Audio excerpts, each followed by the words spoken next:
Hey, brand builder, Rory Vaden here. Thank you so much for tuning in to listen to this interview. We are so excited to bring you this information and wanted to let you know that, hey, there's no sales pitch coming from anything that we do. This is all our value add to you and the community. However, if you are somebody who is looking for specific strategies on how to build and monetize your personal brand, we would love to talk to you. And we offer a free call to everyone that's interested in getting to know us and is willing to give us a chance to get to know them and share a little bit about what we do. So if you're interested in taking us up on a free strategy call, you can do that at brandbuildersgroup.com/summit call. brandbuildersgroup.com/summit call. Hope to talk to you soon. On with the show. Well, every so often I got to get together with my pal Acuff, Jon Acuff, and tell you what he's up to and glean some wisdom from him. If you don't know who he is, he's the New York Times bestselling author of 7 books.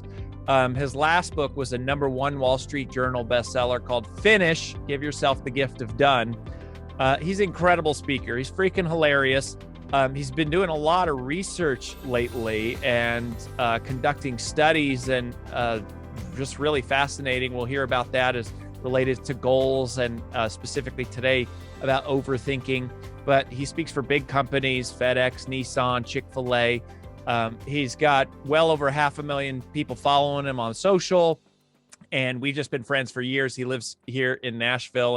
And so we have known each other for a while, and he's got a new book that is coming out called Soundtracks, The Surprising Solution to Overthinking. And so we're going to talk about what that is and specifically some of the mindset issues that need to be resolved to really build and grow and become an influential personal brand like Mr. Acuff. So John, brother, welcome back. Yeah, thanks for having me again, Roy. It's always fun to see you. Yeah, man. So tell me about Soundtracks. What is this all about? Where did this come from?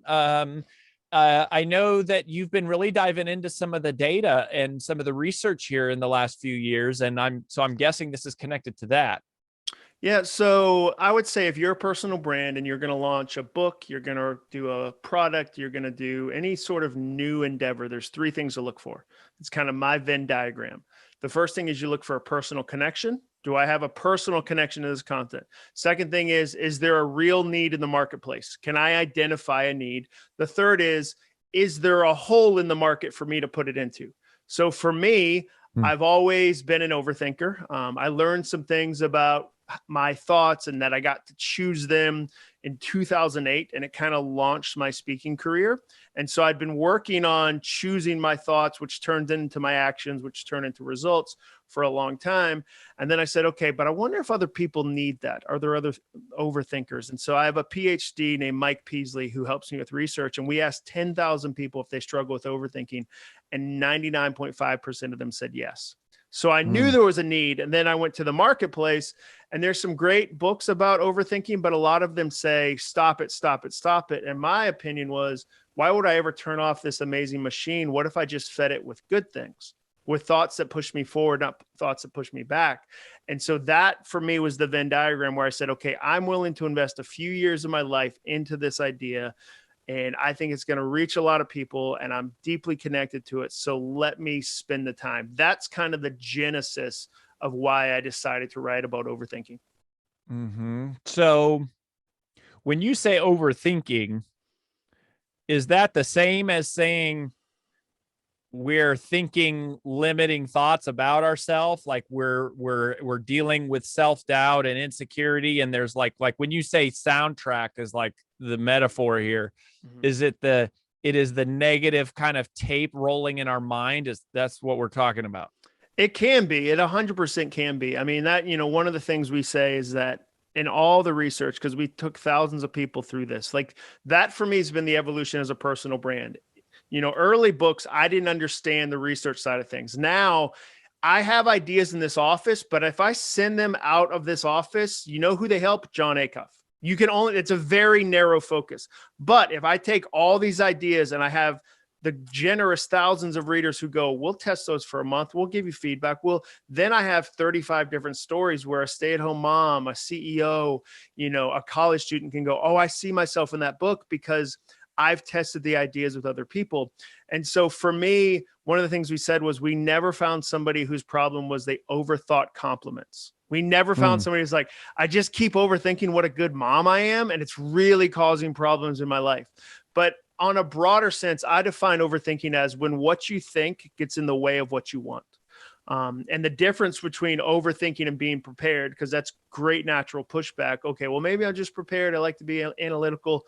Being prepared always leads to action. Overthinking always leads to overthinking. It always just leads to more thinking. So be prepared, be analytical, just look, okay, does this turn into action? If it doesn't, you might be stuck in an overthinking loop. I call that a soundtrack, which is this, kind of repetitive thought that you hear again and again and again.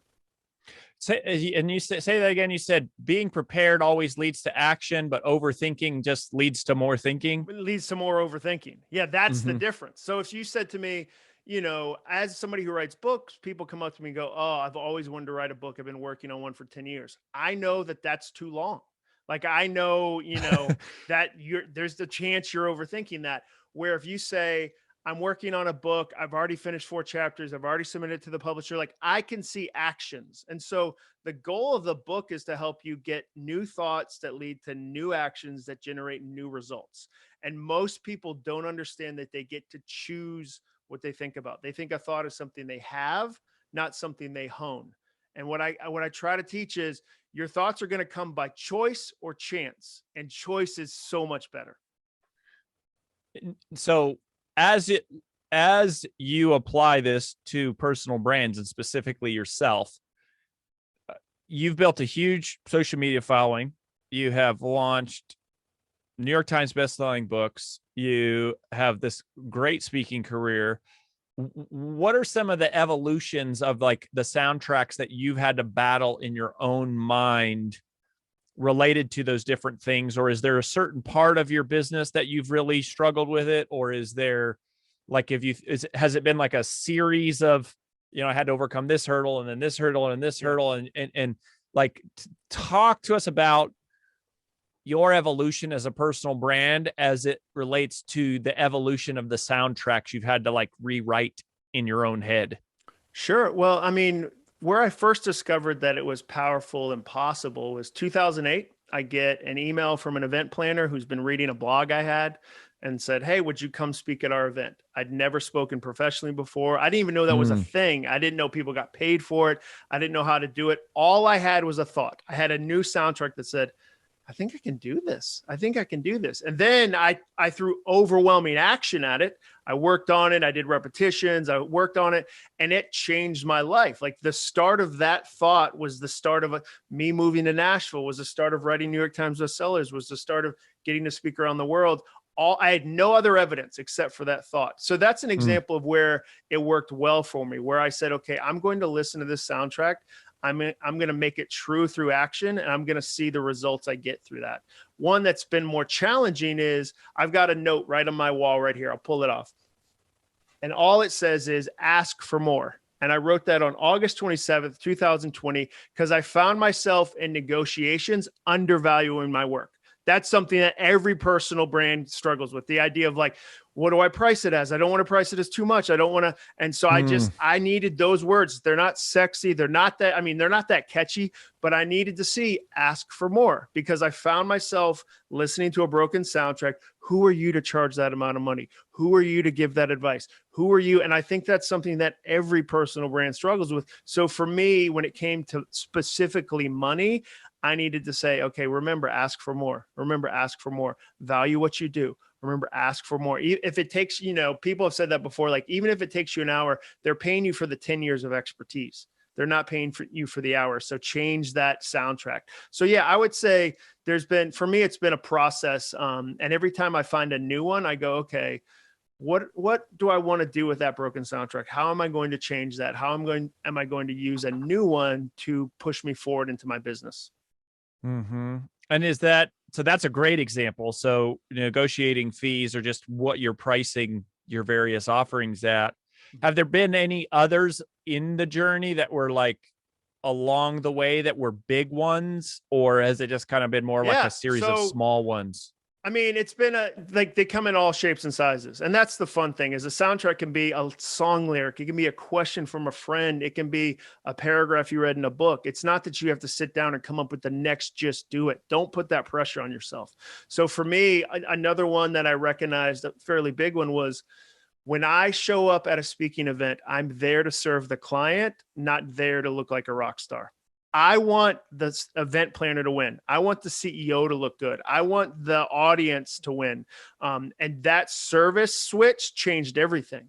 Because now I get to say to the event planner, I'm here for 45 minutes. You're here all year. How do I make you look like a rock star? What have I done that my goal is you're getting text during my speech from your CEO that says, this is exactly the kind of keynote we are looking for. Thank you so much for that. And that mindset changes how you serve on the front end. Now I'm having a pre-call interview where I'm really digging in going, what are the needs? What are the challenges? How do I serve them? Versus I have a keynote. I want John Acuff to look a certain way. I want to get X amount of applause. Like, that's not what I'm trying to do. And that changed my business. Because then an event planner goes, okay, this is like, we're working together. Like, this is somebody who's on my side. This is somebody who's going to be easy to work with. I want to book them again. I want to recommend them to other people. So that's another example of a big one for me that I would say, okay, that changed how I look at, every event I speak at. Yeah, I love that. I I think that is so cool. That, I mean, it's healthy for your mindset, and it is a massive driver for the business, right? For them, the moment they think of you as like their partner versus like a piece, it's like a speaker is a table setting. It's like a task on a checklist that you check off when you're planning a meeting. Like, you have to deal with this thing. But once you kind of come on that side of like, this is a partner, this is my asset, now you're like doing stuff together long term. I love that. Now, I know you get the question a lot because you've got such a big social media following about, I want to write a book, I want to do what you do. What do you think are some of the biggest negative soundtracks that you hear other people that are personal brands, like that you think, gosh, this is one I hear or I notice all the time that keeps people stuck from like doing it, whether it's writing the book, starting the podcast, going live on social, starting the keynote business? So what are some of the other ones that you feel like, gosh, I see these all the time for personal brands? Yeah. The results aren't coming fast enough.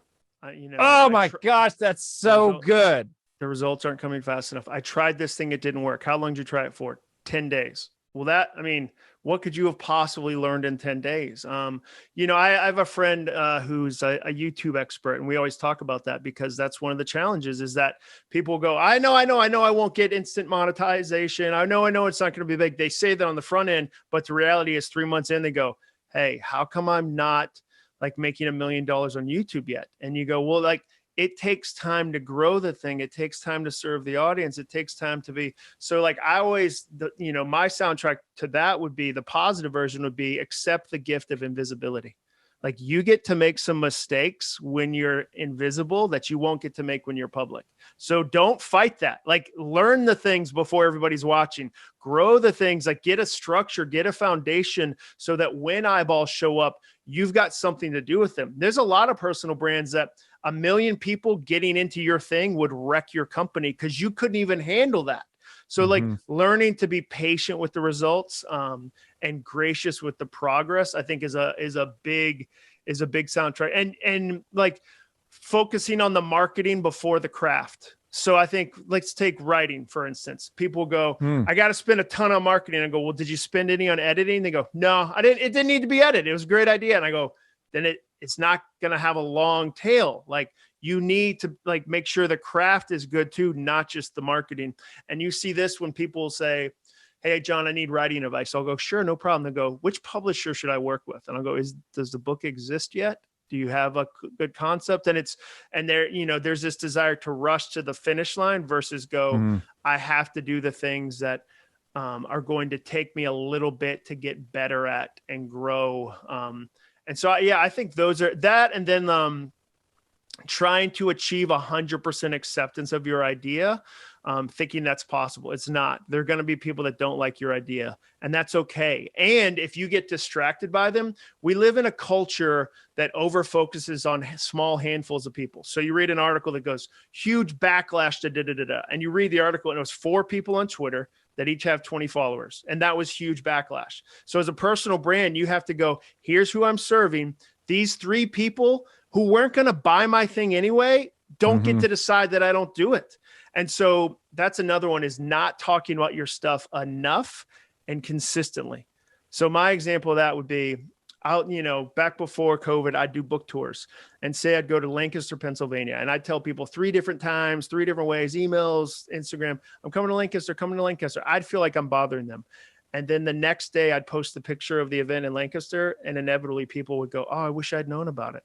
Like, why didn't you tell me? And so I was afraid of the random person who, by the way, doesn't live in Lancaster. Somebody in Dallas going, stop talking about your event. That wasn't for you, dude. Like, but I underserved the people it was for in fear of the one person. So I think sometimes keeping your focus on the people you're trying to serve versus the people who just want to be professionally angry and are always going to do that anyway. Like, they don't even want to be happy. So don't let them tell you how you shape your business. Yeah, those are good. I mean, the time one, I mean, I couldn't agree more. It's just like people get so discouraged. I feel like, I mean, frankly, I mean, how many years have you and I know each other? I think it's been like 10 years now, because I think I met you when we had first coffee at Starbucks, and like that was like 10 years ago. And it's like, how many people 10 years ago, I don't know, like, so we're in our early 30s then, right? Yeah. There were so many people that were like, oh, I want to write a book. I want to do that. I really feel like 80% of the battle is just hanging around. I mean, like, you and I have been at this 10 years, and it's like, we have all of these ideas, like, if you do this technique and this technique, and it's like, the reality of it is, like, we just been here for 10 years. People start to hear about you. Yeah, exactly. Yeah. It's so funny. I'll have people go, I met somebody the other day. I was like, man, love your books. I got, a couple at my house. I was like, that's awesome. They said, when's the next, like, are you working on anything new? And I was like, yeah, I have a new book that comes out in 2 weeks. They're like, never heard of it. And so, like, you just have to stay in the conversation. You have to try things. You have to experiment. You have to be, willing to go, okay, that didn't work, and that's okay. Like, you can't get your identity wrapped up in the personal. That's the other thing. When your identity is 100% wrapped up in your personal brand, now when somebody criticizes it, they're criticizing you, not the thing you're creating. And that makes it really hard to stay brave. And so there's all these things where you have to be really deliberate. But yeah, I mean, for me, I think it's really fun. I don't think it's too late. Somebody asked me that the other day. I started a podcast this year, and they were like, isn't it a little late to get into podcasting? And I was like, well, I mean, this is the time I have. Like, I don't know if the window was 2004, because I clearly missed that one. So I'm going to start it today. And so I think being willing to start something regardless of the time frame, it can just be really encouraging to a personal brand. Yeah. And I mean, just to, like, to share a little bit of my personal story, it was pretty discouraging 2 years ago when I had to start all of my social media over and all of my podcasts over. And then, it took us a while to even get going. And then we started, like, my YouTube channel like a year ago. And it's like, man, I've been in this business since I was 17. I'm posting videos that get 8 views. And I'm dude, like, I know. Oh my gosh. Dude, I'll tweet 5 different times to 290,000 people on Twitter, and I'll have videos of like 30 views. And you're like, this is like, but like that. Yeah. So I get that. And then anytime you start something, it's going to take time. Like, I wish my podcast had 1 million downloads. I wish I had Lewis Howes' audience, but you know what I haven't done? I haven't put in Lewis Howes' work to my podcast. And so, and to your point too, it's like, even though it's painful, I sure am glad I started my YouTube channel a year ago and didn't wait until right now, because it's like, at least I've got it going again, right? Yeah. Like, it's starting to grow, and it's like, and you develop the muscle. That's the other thing. You develop the muscle. Like, so much of this is like getting into the muscle so that you're not afraid of the work. So, like, doing the writing, doing the speaking, doing the consulting, putting your flag up. I think that's the other thing is people say, people aren't booking me for whatever. And I'll go, well, do they know you do that? And a lot of times they can't book you if they don't know you do it. And so you have to talk about it. You have to talk about it beyond your comfort zone. And I think that's challenging. So is the strategy here basically recognize when you have one of these? Is like half the battles just go recognizing, oh, I have a negative soundtrack going on, and then basically just installing a new one and just going, what would be more helpful? Like ask for more as you go, oh, I'm undervaluing myself. I need to install a new soundtrack called Ask for More. Yeah. So the process is really simple. I like to, part of my job, I consider myself a handle maker. I try to put handles on ideas so that people can take them with them. Like we have enough ideas in the world. We don't have handles to carry them into Tuesday and next Thursday and a month from now. So the three things you do is you retire your broken soundtracks, you replace them with new soundtracks, and then you repeat them so often they become as automatic as the old ones. So you retire, you replace, you repeat. And if somebody said, well, okay, what do I know to retire? No problem. The easiest way to find a broken soundtrack is to think of something you want to do. Personal brand. You want to write a book. You want to start a podcast. You want to do YouTube. Write that down and then listen to the first reaction, the first thought you have, because every reaction is an education. And so you write that down. And then now that you've got that, you ask it three questions. Is this thing that I just heard, is it true? Is it helpful? Is it kind?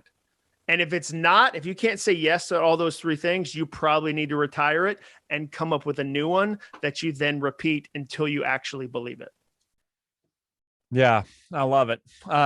Well, this is so awesome. I mean, it is such an important part. And like with personal branding, everyone's like, well, give me the technique. And it's like everything, it's more about the mindset. Like if you don't believe you're worth it, if you don't believe you can succeed, like until you believe that you actually have value to offer the world, it doesn't matter how many programs you take on social media strategy or building funnels or being good on stage. It's like, if you don't believe that about yourself, nothing else matters. Nobody else will. Like your belief has to be here to get people to hear. Like it's a sliding scale. And so for me, I always think about two things. I think about confidence and competence. Like great personal brands have confidence and competence. So I have the confidence. I'm going to stand on the stage and believe I have a spot on that stage. And part of the reason I'm going to believe that is I've built competence. I've done the reps. Like one of my favorite kind of like little hacks, if you will, is I had a pastor say to me, John, I've got a new position where I read the announcements every Sunday and I'm nervous about speaking. I was like, well, how many times do you practice? And he said, I do it one time. And I said, well, you're only getting one rep. So practice that 10-minute thing 4 times each week. You'll get 4 years of practice in a single year. So like, that's the competence part. And so I think there's a lot of that where you go, okay, if I can combine those two things, there's nothing I won't be able to do. Yeah, I love that. We had John Lee Dumas on here a few weeks ago, like with his launch. And one of the things that really stuck with me was he said, AJ picked this up where we asked, is it quantity or quality? And he said, well, it's the same because quantity is what leads to quality. Yeah. Always. I mean, it's just like, Seinfeld says it's a game of tonnage. Like writing is a game of tonnage. Like that you have to. And John Lee Dumas is a great example. Like I think his book has so many things in it that I was like, oh no, he's right. And I'm not doing that. Like I love how he simplified it. I love what he laid out. So yeah, I had him on my podcast too. And he was a really fun, actually doing it interview. Yeah. Well, buddy, where should people go if they want to learn about this new book? Is Soundtracks, The Surprising Solution to Overthinking, available wherever books are sold, but where should people go get it? Well, I mean, you could get it certainly Amazon, your local bookstore, whatever. But if you're curious and you're like, all right, I want to read the first chapter first, just go to soundtracksbook.com. You can download the first chapter, check it out before you actually buy the book. And then if if you had a good time today and we're like, I'd like to know a little more about how John's doing his personal brand, check out my podcast. It's called All It Takes Is a Goal, and it's about goal setting because I believe that starting is fun, but the future belongs to finishers. And so I have a podcast that'll help you actually finish the goals you start. I love it. So we'll put links to that and Soundtracks plural, y'all. Soundtracksbook.com is where you go. Buddy, it's always great to reconnect with you. I learn so much from you every time I talk, and I'm just proud of what you're doing. And it's really, really wonderful and inspiring to see how you continue to grow and shape lives, man. So keep it up. Yeah, thanks for having me on, man. It's always encouraging to connect and see where you are in your Nashville experience.